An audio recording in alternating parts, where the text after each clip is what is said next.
Olá, estamos iniciando mais um podcast do Tony. Antes de falarmos com o nosso entrevistado, vale uma explicação para você.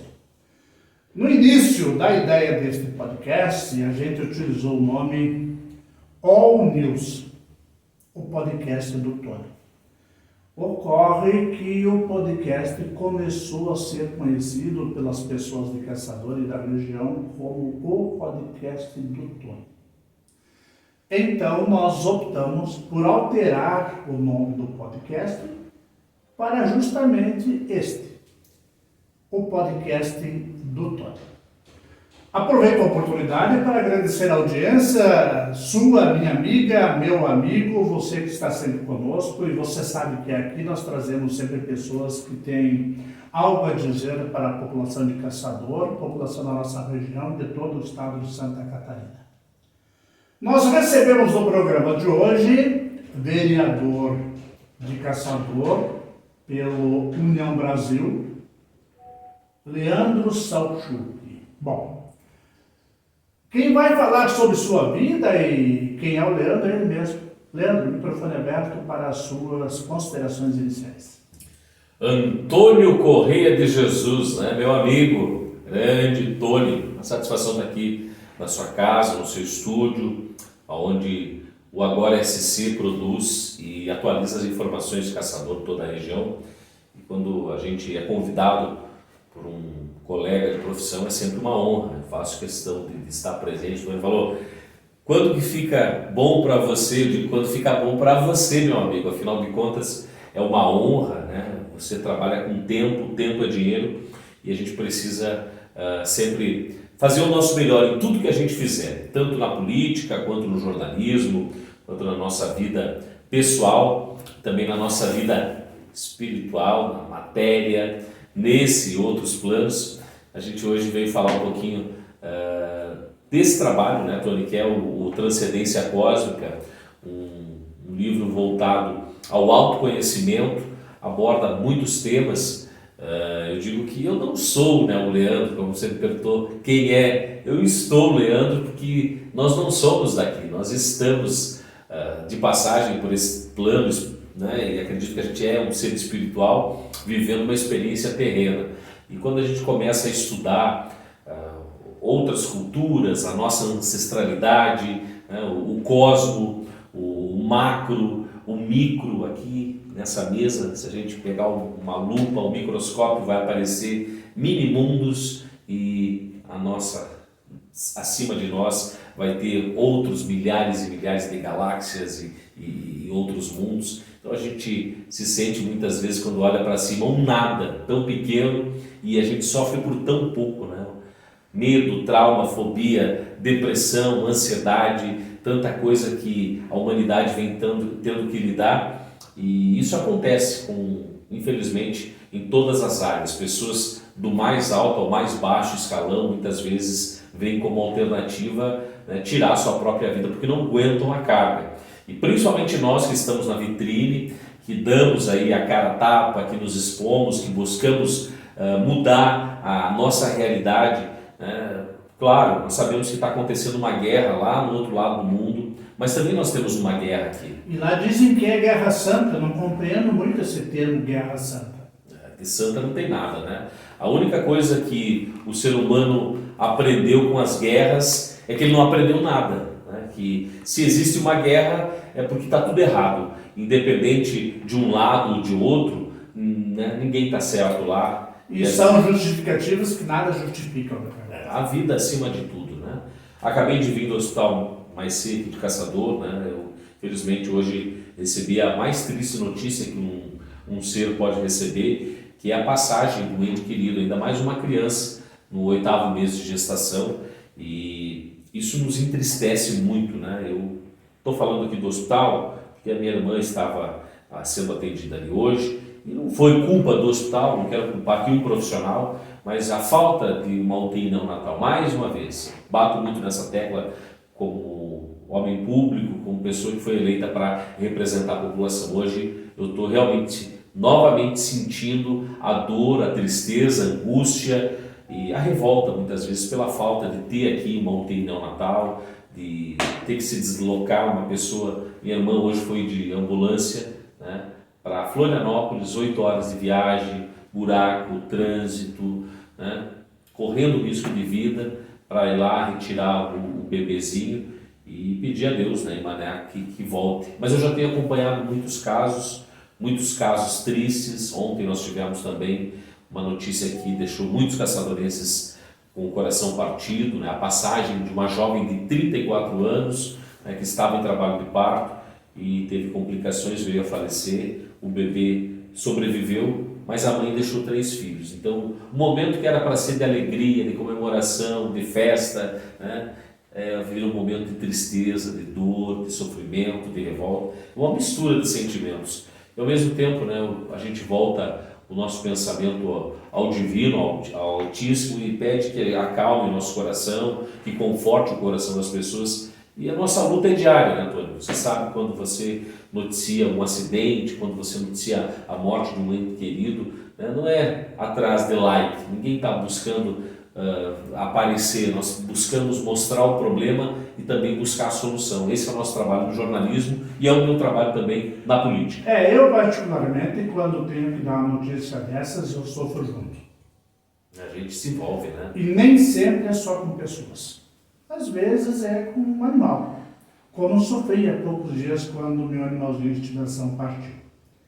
É uma missão do jornalismo, que muita gente, é fácil, senta lá, escreve. Eu digo que é mais fácil criticar quem escreve do que escrever. Sempre disse isso não é de agora do jornalismo, isso é de quando eu era adolescente.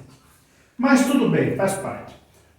Você fez uma transcrição, uma abertura sobre essa situação toda e também sobre o seu livro, que eu gostaria que você autografasse aí.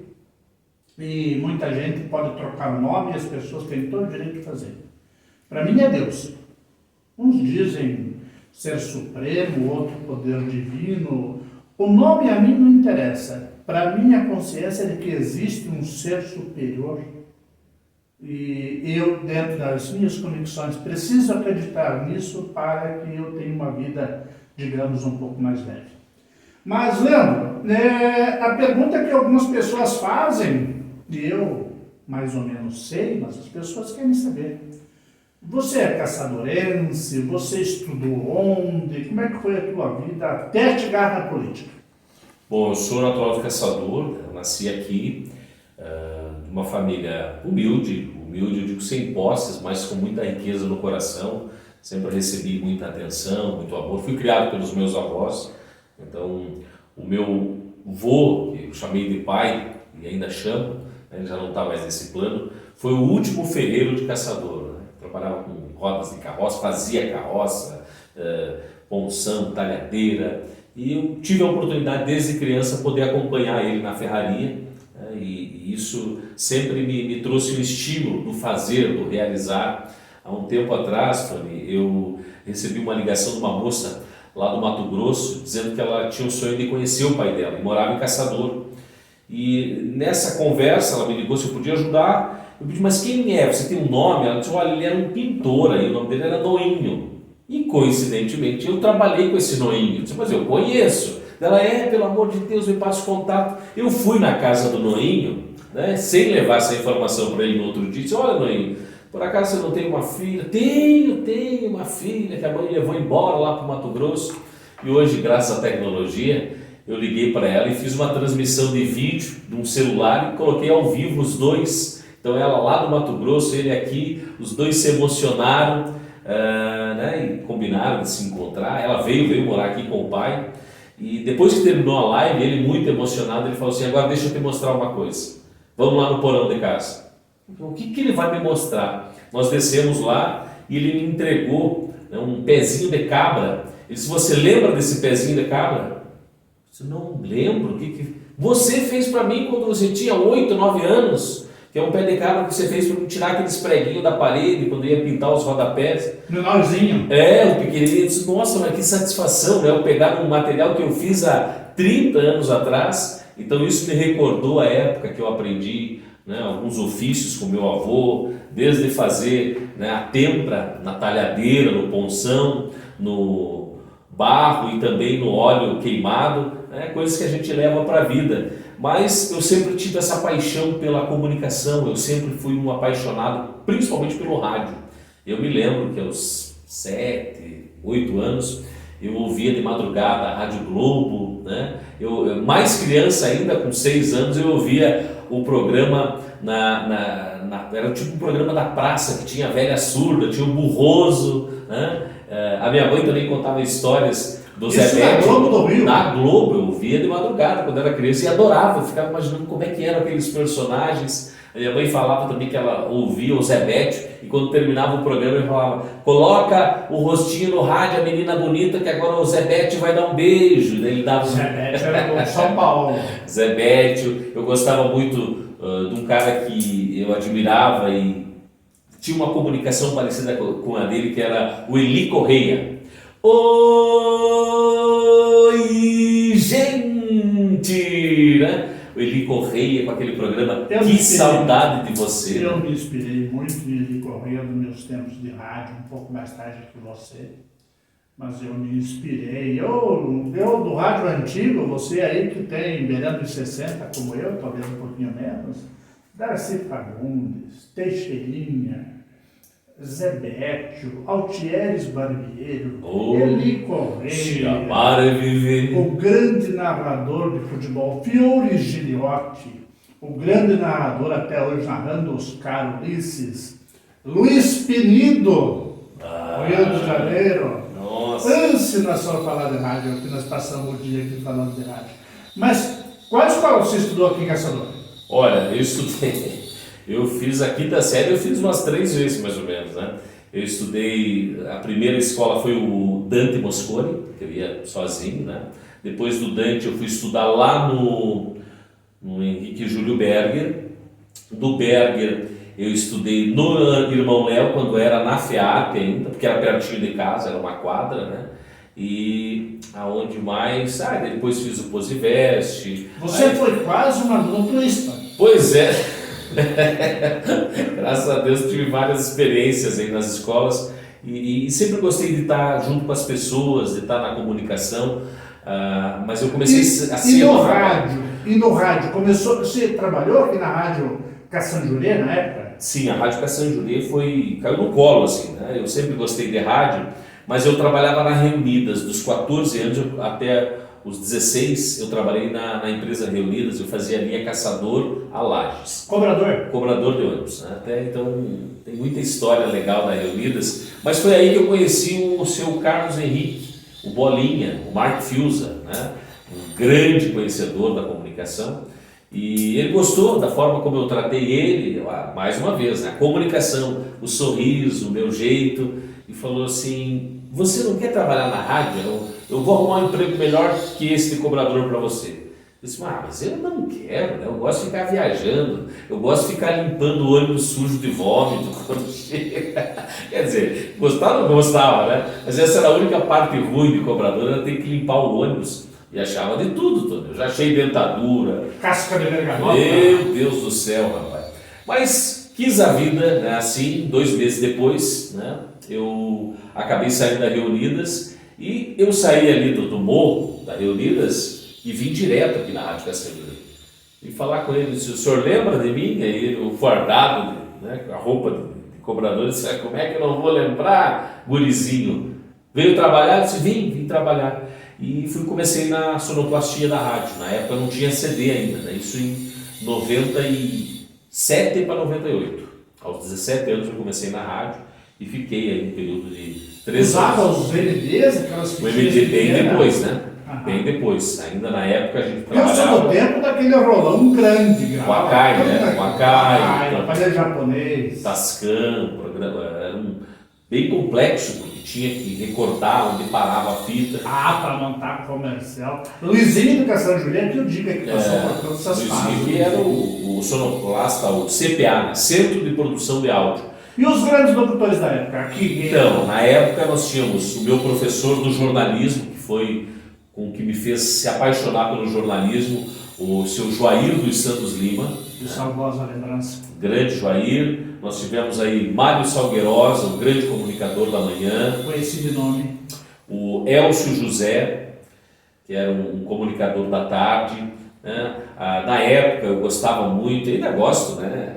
A voz da Dalila Fiorentin, que é uma voz linda no rádio, né? Na época eu já trabalhei com a Rita de Castro, com o Flávio Henrique, com o Luiz Roberto. Né? A Rita que você fala, a Martini? A Rita Martini, a Rita tem 30 anos de rádio, né? Ela se aposentou recentemente, tem história, né? É uma querida, uma pessoa que eu ouvia, gostava e tive a oportunidade de trabalhar, aprender, né? Então, para mim foi uma experiência muito boa vir para a Rádio Caçanjuri e eu fazia de manhã, então eu ficava ouvindo a Rádio Globo, acordava 4 horas da manhã e 1 hora eu ouvia, porque era toda hora.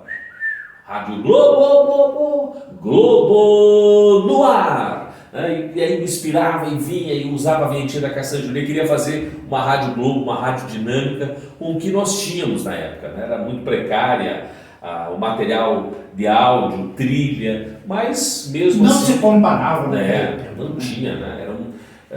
A Rádio Globo sempre foi uma grande referência e o locutor que eu trabalhava, o Elcio José, também gostava. Então era o sonoplasta e ele tinha essa sintonia de colocar vários discos, trabalhava, o operador trabalhava muito, né? E quando é que você foi pro ar? Foi ser locutor? Então, como sonoplasta, o sonho era entrar no ar. Eu comecei porque o Mário... Todo sonoplasta pensa nisso, né? Todo sonoplasta. O Mário diz, olha, vou criar um quadro para você. Eu vi que você tem jeito para coisa, vamos criar, na época, o repórter musical.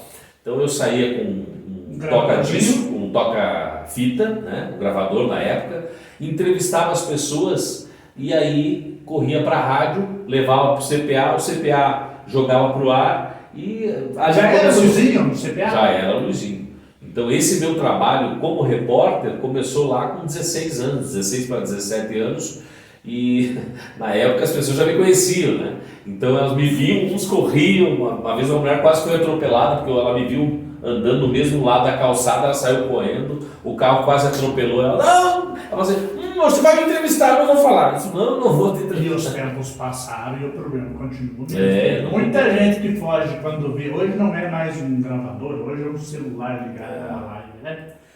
Vamos pontuar aqui, o Luizinho que a gente fala aqui é o Luiz Roberto Damasceno. Muita gente conhece ele dessa maneira.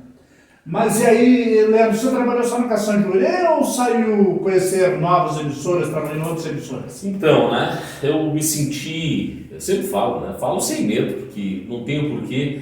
Eu trouxe para Caçanjuri sempre aquela coisa do rádio moderno, do rádio dinâmico. Eu falo que a falta de ter outros veículos, né, muitas vezes acomoda a gente, acomoda os profissionais, acomoda os proprietários da rádio. Então, porque não tem concorrência, né? Sempre tinha que fazer anunciar e desanunciar música e ele propaganda. Eu não queria se você isso. mudar para melhor, tá bom, se não mudar também.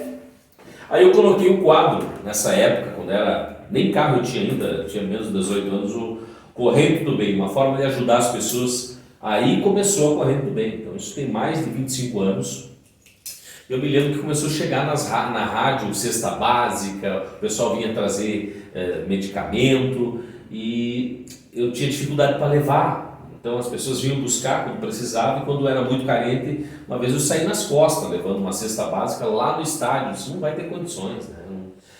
E não podia dirigir, só que eu recebi uma visita do diretor da rádio que disse que não podia mais fazer aquilo.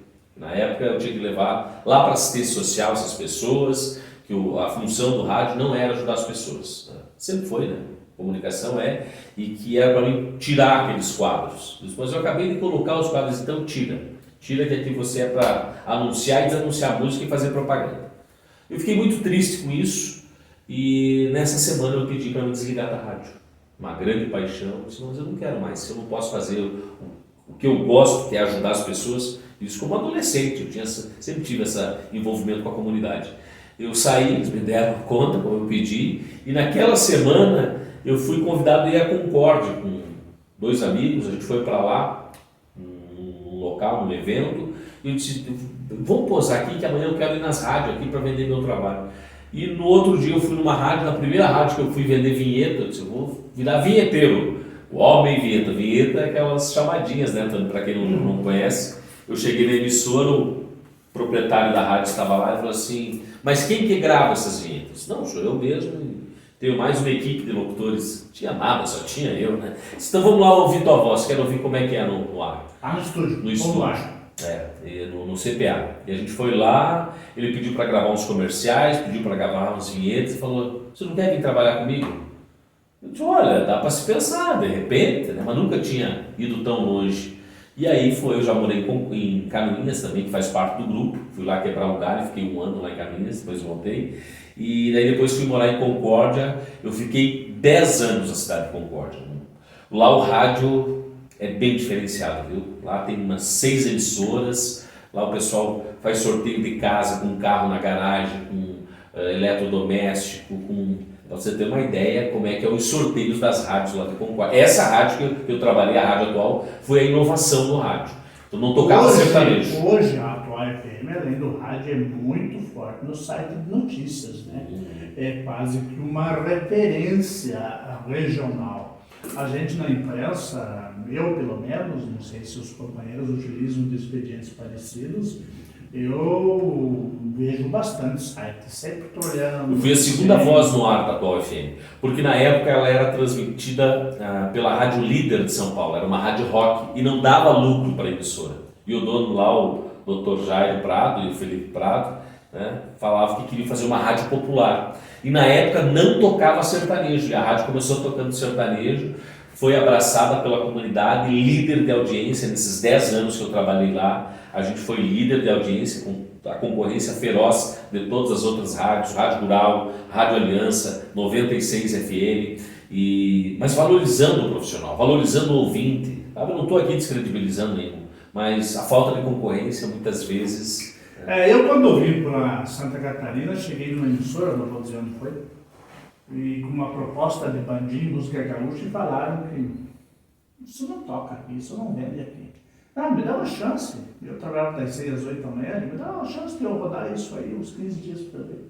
Nunca mais parou. Hoje é exclusivo, bandinho gaúcho. Então, é muito difícil a situação de tentar dizer o que o povo gosta. É melhor ouvir o que o povo tem para dizer.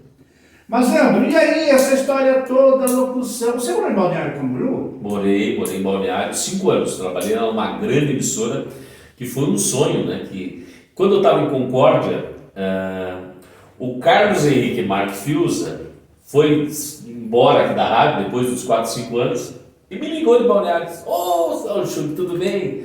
Venha trabalhar em Balneário, venha morar na praia, a rádio é uma baita de uma rádio. E na época eu estava tão bem em Concórdia, estava tão gostoso de fazer rádio lá, eu ganhava muito bem. Eu comecei a trabalhar com publicidade, passei fome em Concórdia. Eu tive a experiência de chegar num domingo e não ter nada para comer. Para não te dizer, que eu morava numa república, eu comi nesse domingo com muita fome, tangue e pipoca. E é aquele... Que suco, moderno? O suco e a pipoca, e eu falei, no outro dia, eu não quero mais passar por essa situação. Eu vou fazer alguma coisa para mudar a minha vida. Eu comecei a vender publicidade, né? Comecei a aumentar o meu faturamento, e realmente eu estava muito bem em Concórdia, mas ficou aquela coisa, o Carlos Henrique entrou na minha vida de novo e me plantou a sementinha, venha para Balneário. Então, nesse período eu fiquei 10 anos em Concórdia, e resolvi sair do rádio, eu não aguentava mais, sabe? Aquela coisa de sair na rua, todo mundo te conhecer, todo mundo te chamar, porque no rádio antigo era isso, né? Era um artista, era como a televisão, nos áudios. Tinha status. Você era o radialista. E eu não aguentava mais, eu disse, eu vou embora para Chapecó e vou fazer outra coisa. E aí eu comecei a trabalhar com palestra, aí eu comecei a trabalhar com hipnose em Chapecó. Morei em Chapecó durante 2 anos, viajei para várias cidades na região, ali no Rio Grande do Sul, que é próximo, né? E aí depois de um certo tempo eu comprei um trailer, né? E acabei ficando mais 1 ano e meio na estrada, morando dentro do trailer, né? Eu, a mãe da minha filha e a minha filha de 2 aninhos na época, a gente vivia como cigano, né? Por várias cidades. Cada semana eu estava numa cidade e fazia as palestras de hipnose e programação neurolinguística. Então, no palco, né, eu consigo colocar aí, já coloquei lá no Costão do Centinho, numa palestra com a Rede Berlanda, 200 gerentes, nós colocamos 70 gerentes no palco em transe, todos eles no mesmo tempo, né? E acessando estados de consciência, porque o que é a hipnose? A hipnose é a comunicação em excelência. Você fala e a pessoa te obedece, né? Ela está sob o teu domínio, sob o teu comando. É a técnica que é usada por muitos pastores, por muitas igrejas, por muitos grandes comunicadores. Então, desenvolvendo e aprendendo sobre a hipnose, eu comecei a fazer alguns atendimentos na área da parapsicologia. E a área da parapsicologia é uma área que trabalha muitos traumas, medos, né? E logo após as palestras que começaram a lotar nos lugares que eu passava, porque tinha repercussão, lá em Juí foi um sucesso, lá na outra cidade era um sucesso também, porque o pessoal falava, teve cidades que eu tive que fazer 3 palestras numa semana, na sequência.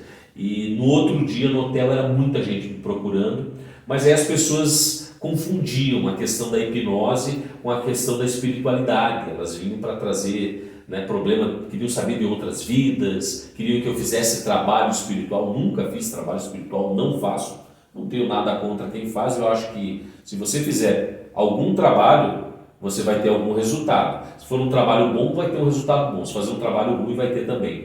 Então, eu consegui ajudar através da parapsicologia centenas de pessoas, ganhei muito dinheiro e eu fui subindo o preço da consulta. Eu me lembro que o médico cobrava naquela época, isso em 2009 para 2010, cobrava R$200 a consulta. Eu comecei a cobrar 250 porque tinha muita agenda, e mesmo assim as pessoas vinham.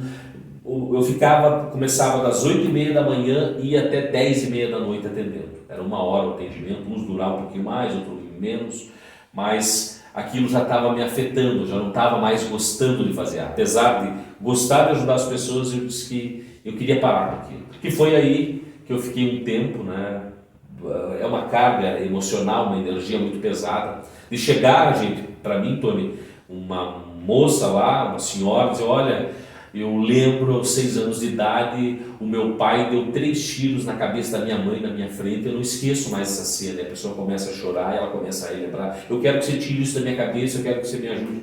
A hipnose faz, a parapsicologia ajuda, não que ela apaga, mas ela tira, como se fosse da área de trabalho aqui, e esconde o arquivo. Você não apaga nada de tudo que você viveu. Quando você tinha 3 anos de idade, você sentou lá no rio com teu pai para pescar, e você viu aquela folhinha que caiu da árvore, foi no rio e foi embora, você não tem mais acesso a essa imagem, a esse momento da tua vida, mas ela está gravada no teu inconsciente, tudo fica registrado, nada se apaga.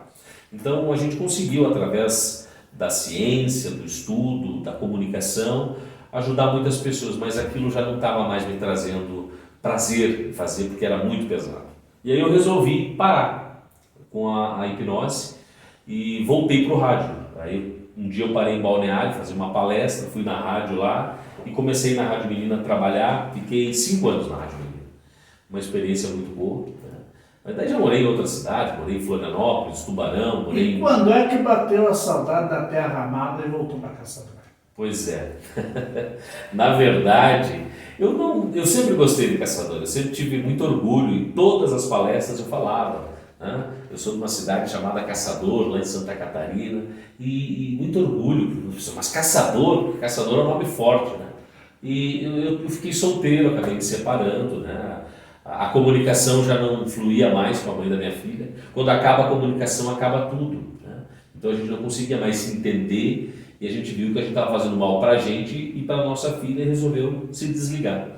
Eu fiquei solteiro e um dia desses conheci uma moça pela internet, acabei voltando a Caçador e me deu a vontade de voltar a morar, e já estou aqui há 7 anos, não faz muito, viu? Pouco tempo, faz 7 anos que eu estou aqui já. Pois é, e a pergunta que não quer calar, e como é que foi a entrada na política? Então, Tony, a política ela já vinha sendo assediada há muito tempo, desde a época que eu estava lá em Concórdia, né, quando eu tinha uma juventude, aí eu vou dizer que estava nos meus 20 e poucos anos, porque eu sempre trouxe comigo a corrente do bem. Em todas as cidades que eu estive, em Balneário Camboriú, em Lages, na Rádio Guri, em Concórdia, eu sempre fazia esse quadro, que era um prazer mesmo poder ajudar as pessoas. Encontrar pessoas perdidas, né? Ajudar pessoas com tratamento de saúde. Então, as pessoas sempre viram isso como algo que é importante para quem está na política, poder estender a mão. Não para tirar dinheiro, não para comprar voto, mas para poder fazer a ponte, né? E aí começou, né? As pessoas, nós precisamos de você lá na Câmara, uma voz ativa, alguém que lute pela população, que defenda os mais pobres, que defenda o interesse da comunidade, que fale a verdade, que não tenha medo. E aí eu disse, não, se a gente quer... Porque eu sempre tive esse pensamento pequeno. Não gosto de política. Política é uma coisa complicada, não é para mim. Se você não gosta, quem gosta faz. E domina. E domina. E a gente daí fica reclamando, a culpa é tua. Quando você aponta o dedo para alguém, existem 3 dedos apontados para você. E eu estou na política, estou aprendendo, sabe? Não é fácil, tem jogo lá dentro, tem jogo fora, tem gente te puxando tapete, tem armadilha, tem cilada. Você vai lá e vota. Ganhou para votar. Mas quando que você vai ganhar alguma coisa para votar numa cidadezinha, né? Num local que eu digo caçador, eu falo lá de Joinville, falo de Lebon Regis, pelo amor de Deus, né? Quando as pessoas falam, mas você votou pela terceirização da saúde, eu digo, votaria hoje, porque se você levar a saúde como uma empresa, que a pessoa tem que atender bem o cidadão, que ela tem que, quanto mais pessoas atender, mais ela ganha, que ela tem horário para entrar, que ela tem horário para sair, é mais fácil de controlar, né? Muitas vezes o concursado senta lá e quem fez toda essa bagunça sobre a terceirização foi quem está lá acostumado a não ter alguém para mandar, né? Mas mesmo assim eu gosto de ir lá e pedir a escala de trabalho, eu vou na UPA, eu vou na frente do hospital, não pode entrar lá dentro, né? Inclusive hoje eu estava lá fora, mas eu tenho feito o meu trabalho e a política está aí, né? Não sei se vou ser candidato novamente. Não, mas essas são as perguntas seguintes. Ainda na pergunta, vamos atropelando. A eleição tua, o número de votos, a eleição em si, te surpreendeu? Então, positivo ou negativamente? Estava mais? O que aconteceu? 1 mês e meio antes de começar a propaganda política, eu estava com 120 mil seguidores até hoje. Né? Nós somos uma das páginas com bastante seguidores. Na época, o Caçador de Notícias tinha 120 mil e eu tinha 2 perfis que administrava a página. Invadiram a minha página e derrubaram a página do Caçador de Notícias com toda a história do meu trabalho de 3, 4 anos.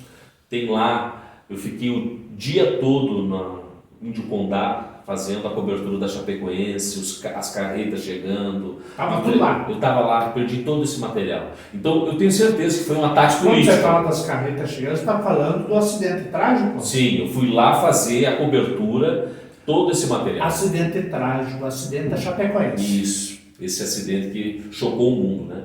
Então, a minha página foi derrubada naquela época, o Caçador de Notícias, e eu perdi o meu perfil. Por quê? Segundo o Facebook, né, foi invadido e foi postado conteúdo violento, que é conforme as regras, mas foi um ataque. E nós entramos com um direito online, digital, um profissional altamente gabaritado, o Dr. Cassim, de Curitiba. O Facebook foi notificado e se dispôs a reintegrar a nossa página. Mas ele falou assim, não aceita porque vai vir com baixo alcance. E nós estamos ainda na justiça, nós pedimos aí agora o ressarcimento. Porque o esquema das redes sociais é um esquema violento, né? Eu tenho um número razoável de seguidores e nos últimos dias eu recebi 2 mensagens de conteúdo proibido. Eu recebi essa mensagem, era um pouquinho tarde da noite, me levantei. Para quem não sabe, o meu estúdio é na minha residência. Levantei, liguei os computadores e fui ver o que tinha de conteúdo que pudesse proibir. Não encontrei nada. No dia seguinte, fiz uma outra postagem no meu site. Facebook, conteúdo proibido. Onde é que está o conteúdo proibido? Desisti de entender, agora pararam, desculpa a expressão, pararam de me encher o saco. Mas o fato concreto é que quando eles pedem a parada, eles passam a não entregar para a audiência as postagens que são feitas. É um jogo deles. É a mesma coisa que você começar a anunciar e pensar que parou, o anúncio para, que continua. Não continua, derruba. Então foi isso que aconteceu, Tony. Faltando 1 mês para a campanha política começar, que era onde eu ia trazer meus projetos, minhas ideias para os meus seguidores aqui. Caiu tudo. Caiu tudo, eu perdi tudo e eu tive que começar do zero, então foi bem difícil e me surpreendeu, porque eu achei que não iria chegar ao meu público, as pessoas começaram a voltar, mas você sabe que demora anos, então eu tive um mês para voltar com o meu perfil e não aceitava.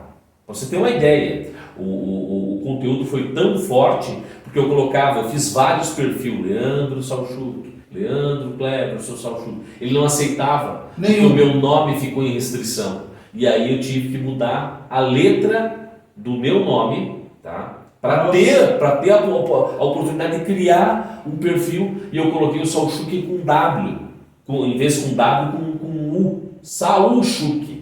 Aí aceitou, mas daí eu tive um outro problema. Porque na hora de fazer o impulsionamento no Facebook, eu tinha que colocar um documento. Eu não consegui colocar R$1 na rede social, na minha campanha. E isso sabe, dá aquela balada, nossa, que cilada que me arrumaram. Mas mesmo assim, a gente conseguiu se eleger, ficamos entre os 10 mais votados. Mas eu tinha expectativa, no mínimo, aí, de ter dobrado a votação. E é o meu número, né? O 7 faz parte, é um número cabalístico que me acompanha desde a minha infância. O meu gabinete é o número 7, né? E eu fiz 707 votos, né? Na raça, sem comprar de ninguém, apenas com o meu trabalho para a comunidade. Leandro, eu acompanho razoavelmente de perto as lideranças políticas de Caçadores da região. E eu tenho amizade com todos os políticos, com o Leandro, com todo mundo, mas a entrevista, minha amiga, meu amigo, não é chapa branca. O que é chapa branca? Chapa branca você combina as perguntas. E eu não combino perguntas com ninguém. Então, eu até acho que fiz um comentário no agoraSCC.com.br a respeito dos teus posicionamentos, porque você... acho que no início deste ano ficou um tempo ali como líder de governo. Corresponde? Eu já fiquei algumas vezes. E o teu posicionamento, ele sai um pouco dessa esfera de que se é governo vai junto com o governo, se é oposição vai junto com a oposição. Você alterna, imagino, segundo a tua consciência. E você tem uma maneira de discutir e debater que evidencia um certo gosto pelo embate. Isso é mesmo da tua personalidade ou são os fatos que te levam para isso? Ah, sim. Lá é o parlamento, lá nós temos que discutir, lá nós temos que trazer a verdade. O pau que bate no Chico, bate no Francisco. Se o prefeito está errado, eu critico o prefeito, eu vou até ele. Se ele não me atende, eu vou para a tribuna, eu chamo a atenção dele, porque eu estou lá para somar. Eu não quero aparecer, eu não preciso, já passou, eu já vivi essa história do ego, de se sentir superior. Eu não sou passou? Já, graças a Deus, já passou há muito tempo, eu me libertei do meu ego. Eu acredito que já há uns 5 anos aí, que eu não preciso mais de status, do falso poder, né, dessa cortina da ilusão de que a gente é alguma coisa. Ele não é nada, ele está no mesmo patamar e a gente tem que somar junto. Então, eu já perdi muitos amigos por isso, por falar a verdade. As pessoas às vezes ficam, né, com o pé atrás quando eu vou debater, quando eu subo na tribuna, mas eu trago assunto que é real, tento não esconder. Se tem crítica, a gente tem que criticar, tem que buscar solução, e se tem que elogiar, a gente também faz questão de elogiar os servidores. Voltando agora àquela pergunta que eu não tinha feito, mas você queria responder. E a eleição do ano que vem? Você é pré-candidato à reeleição? Não sou pré-candidato até o presente momento. Está muito nebuloso. Política é número. Nós temos que ver o que vai se desenhar, para onde vai o nosso partido, quem vai estar com a gente, quem que vai ser oposição. Tá? Então, até o presente momento, eu sou vereador até o dia 31 de dezembro de 2023. Depois, né, a gente vai discutir. Acredito que ali, faltando uns 3 meses, eu já tenha definido isso. A princípio, não. A princípio, eu sou vereador até lá. Não quero ter essa carga de pré-candidato. Não cabe a mim. E sou bem sincero em dizer, Tony, eu era mais tranquilo, mais feliz, vivia em paz quando eu não vivia esse mundo da política, que é um mundo conturbado, as pessoas estão sempre te apontando o dedo, estão sempre criticando, mas eu trabalho muito essa questão, né, que tem que aceitar as críticas. Eu não sou 100%. Imune.